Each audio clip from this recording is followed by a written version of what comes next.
Assalamualaikum warahmatullahi wabarakatuh. Perkenalkan, nama saya Fatimah Az-Zahra dengan NIM 12340600124 Humas 3C. Video ini dibuat untuk memenuhi tugas UTS mata kuliah Ilmu Dakwah. Ruang lingkup ilmu dakwah. Dakwah mengandung 3 unsur pokok. Yang pertama ada al-tauji, yaitu memberikan tuntutan dan pedoman serta jalan hidup mana yang harus dijalani oleh manusia dan jalan mana yang harus dihindari. Kemudian ada al-taghir, yaitu mengubah dan memperbaiki keadaan seseorang atau masyarakat kepada suasana hidup yang baru yang didasarkan pada nilai-nilai ajaran Islam. Yang ketiga ada al-raja, yaitu memberikan pengharapan akan sesuatu nilai agama yang telah disampaikan. Dan dakwah pun harus mampu menunjukkan nilai apa yang terkandung di dalam suatu perintah agama, sehingga dirasakan sebagai kebutuhan pokok dalam kehidupan masyarakat.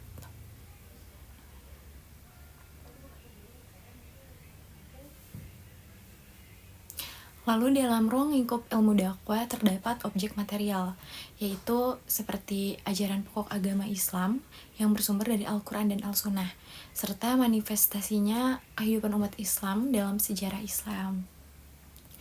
Seperti Islam, manusia, Allah, dan lingkungan, atau juga bisa seperti dunia dan alam. Lalu ada objek formal ilmu dakwah. Nah, objek formal ilmu dakwah itu objek formal sudut pandang tertentu yang dikaji dalam disiplin utama ilmu dakwah. Contohnya seperti ada BKI Irsyad, KPI itu sebagai tablik, MD Tadbir, PMI itu tamkim, dan Humas sebagai alaqot amah. Nah, ilmu dakwah mencoba melihat interaksi antara manusia yang menjadi subjek dai dan objeknya itu sebagai mad'u dalam proses dakwah. Selanjutnya, saya akan menjelaskan dai secara umum dan secara khusus. Secara umum, dai adalah seseorang yang mengajak orang lain untuk mengikuti ajaran agama Islam, terutama dalam menjalankan kebaikan, ketakwaan, dan kebenaran sesuai dengan ajaran Allah Subhanahu wa Ta'ala dan sunnah Nabi Muhammad. Seorang dai biasanya menyebarkan ilmu agama, memberikan nasihat, dan membantu umat dalam memahami dan mengamalkan ajaran Islam dengan baik. Kemudian jika secara khusus, dai bisa merujuk kepada orang yang memiliki pengetahuan agama yang mendalam dan secara aktif terlibat dalam kegiatan dakwah atau penyebaran agama baik melalui ceramah, pengajian, ataupun media lainnya.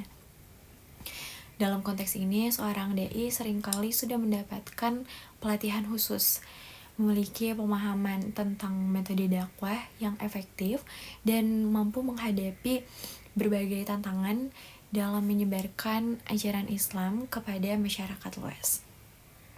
Jika harus disimpulkan, secara umum, dai adalah orang yang menyebarkan dan mengajak kepada kebaikan.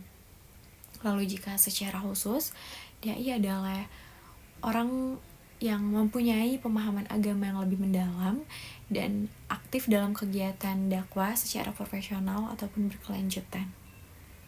Lanjut untuk soal nomor 2, manhaj istinbat atau dakwah dengan merajuk pada Al-Quran dan Al-Sunnah. Contohnya, seorang dai mungkin menggunakan metode istinbat ini ketika menjelaskan hukum transaksi digital dalam Islam.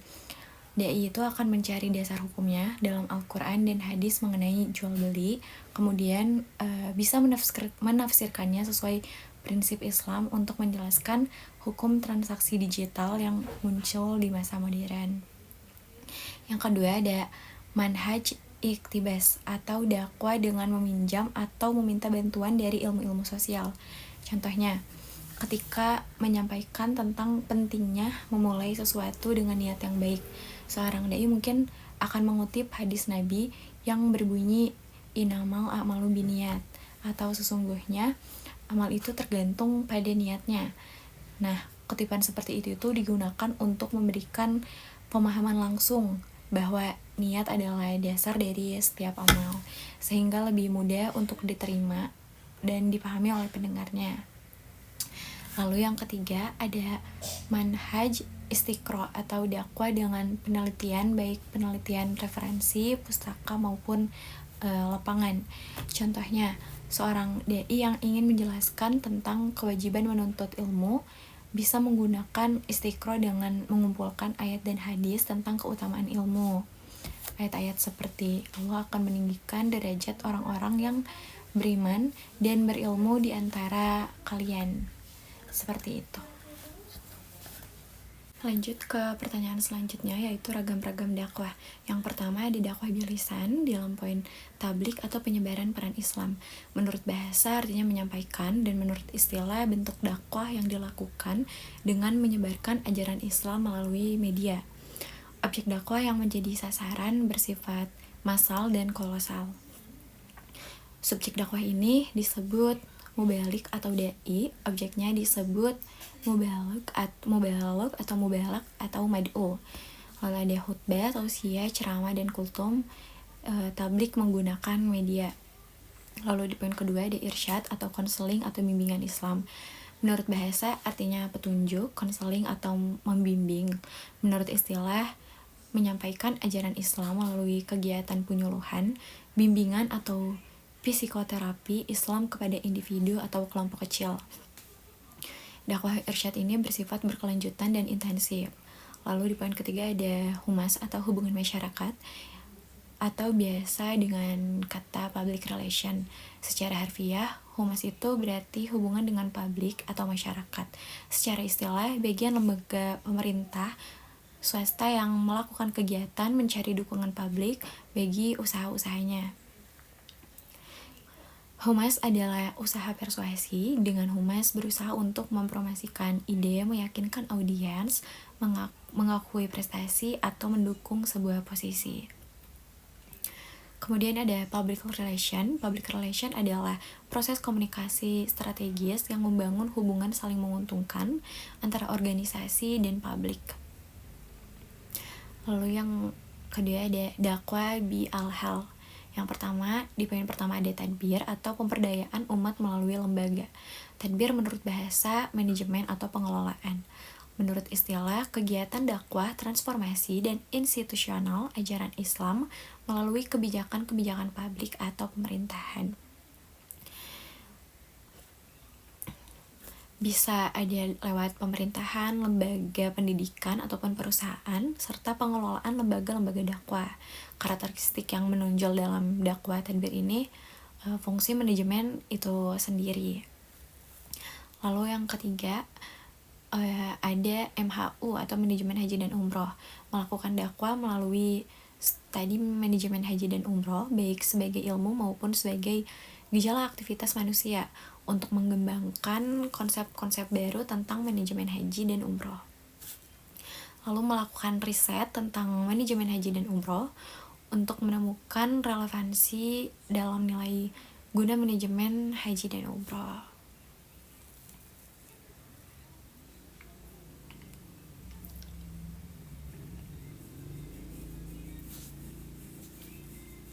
Lalu yang ketiga ada tahwir atau tamkim atau pemberdayaan ekonomi umat. Menurut bahasa, tahwir atau tamkin artinya pengembangan. Menurut istilah, kegiatan dakwah implementatif melalui gerakan aksi amal seperti pemberdayaan sumber daya manusia dan lingkungan. Dakwah tahwir ini bisa dilakukan dengan program pendidikan, program pelatihan, pemberdayaan atau pendampingan desa, dan pengembangan ekonomi, pengadaan sarana baik pendidikan, keagamaan, dan lainnya. Selanjutnya soal nomor 4, yaitu ragam konteks dakwah. Yang pertama ada dakwah nafsiyah, terjadi di dalam pikiran, berpikir positif, refleksi, dan meditasi. Introspeksi berbicara pada diri sendiri, motivasi diri. Dai-nya itu diri sendiri, mad'unya diri sendiri. Kategori bentuk dakwahnya itu irsyad. Dan yang kedua ada dakwah fardiyah, dai-nya seorang, mad'unya 1, 2, sampai 3 orang. Konteks dakwahnya irsyad, tadbir, dan tamkin. Dan yang ketiga ada dakwah fi'iyah qalilah, berkisar 3, 8, sampai 3 sampai 15 orang. Dai-nya itu seorang, mad'unya kelompok kecil. Konteks dakwahnya itu irsyad, tadbir, atau tamkin. Dan yang keempat ada dakwah fi'iyah kasiroh, lebih dari 20 orang. Dai-nya seorang, mad'unya kelompok besar, konteks dakwahnya itu tablik. Dan yang kelima ada dakwah jamaah hisbiyah. Dai-nya seorang, mad'unya kelompok atau jamaah ataupun organisasi Islam. Konteks dakwahnya itu irsyad, tablik, tadwir, dan tamkin. Yang keenam ada dakwah ummah, dai-nya seorang, mad'unya halayak atau publik, konteks dakwahnya tablik. Dan yang terakhir ada dakwah syu'biyah qabaliyah, dakwah antar suku bangsa atau dakwah antar budaya. Dai-nya seorang kelompok, mad'unya 2, 3, 4, 5, dan 6 orang. Konteks dakwahnya jika dai sama mad'unya beda budaya, jadi irsyad, tadbir, dan tamkin. Selanjutnya, soal nomor terakhir, dakwah secara teologis atau normatif. Al-Quran dan hadis pedoman hidup yang pertama bagi umat Islam. Al-Quran sebagai kitab dakwah, sumber inspirasi, dan rujukan dakwah. Legalitas formal perintah berdakwah. Dakwah sebagai teologi atau dakwah merupakan aktualisasi atau wujud nyata dari keimanan seseorang. Lalu dakwah secara landasan sosiologis filosofis, yaitu dakwah adalah kebutuhan umat manusia, kebutuhan manusia terhadap hidayah Allah.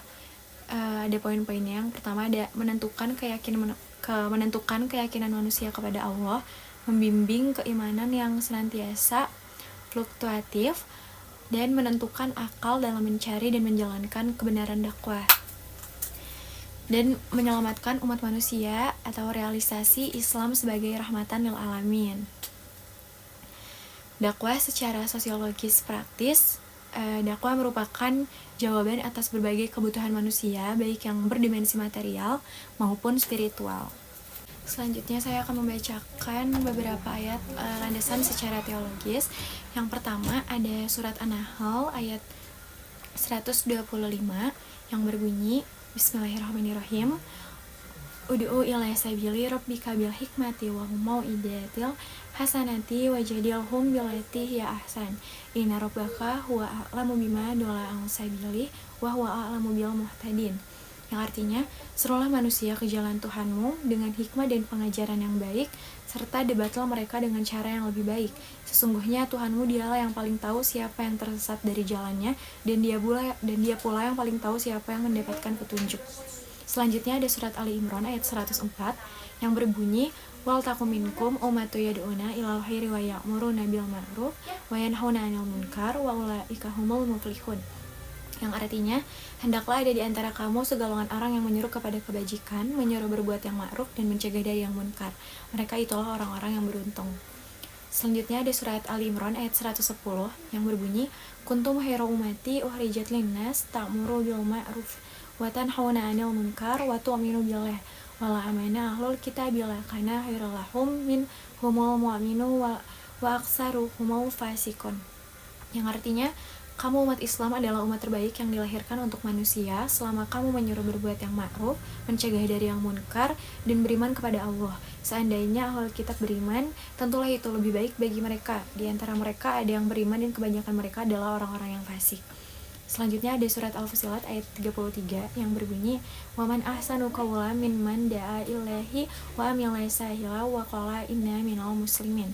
Yang artinya, siapakah yang lebih baik perkataannya daripada orang yang menyeru kepada Allah, mengerjakan kebajikan, dan berkata, sesungguhnya aku termasuk orang-orang muslim yang berserah diri. Selanjutnya, ada surat Al-Baqarah ayat 221 yang berbunyi, wala tankihul musyrikati hatta yu'min, wala amatum mu'minatun khairum min musyrikati wala ajabatkum, wala tunkihul musyrikna hatta yu'min, wala abdu mu'minun khairum min musyrik wala ajabakum. Ulaika yad'una ilan nari wallahu yad'u ilal jannati wal magfirati bi'idznih wa yubayyinu ayati linnas la'allahum yatazakkarun. yang artinya, janganlah kamu menikahi perempuan musyrik hingga mereka beriman.